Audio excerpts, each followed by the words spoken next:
Navenda amar rêjîmê enfilasiyona xal bi xal pênciyû dûlî ser sed ragihand. Navenda amar rêjîmê bi bellavkirina raporeke çeft bellavkiriye ku enfilasyona xal bi xal a hêva sermawêzê pênciyû dûlî ser sede ku pêka rêjeya enfilasyona hêva kezel vere, senikte dûlî ser sed zêde bûye. Lê pêka amarên ku pêştir hatîne bellavkirin, amara serasta enfilasyonê, gelek zêdetir jî vê amarê ye û zêdebûna nêvincî ya nirxa alav û xizmetguzariyan bi yek nîkte heşt, lî ser sed bi berhevdanîn, digel hêva kezel vere hatiyê nîşandan ku lî rastiyê de ev nirx gelek zêdetir e.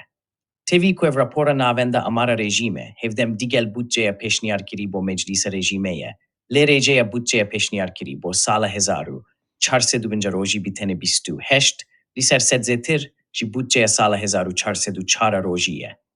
û pîtîra budceyê jî bo navendên serbazî û propagandayên rêjîmê hatiye diyarîkirin û kemtirîn budce bo xelkê hatiye berçavgirtin. Hervîsa lî vê amarê de hatiye ku nirxa enfilasyona heyvaneya malbatan lî Iranê çar nîkte, dûlî ser sed zêde bûye, lê pêka amarên bellow bûyî lî bazaran, nirxa xwarînan bi berhevdanîn, digel hêva derbas bûyî, gelek zêdetir jî vê amarê ye.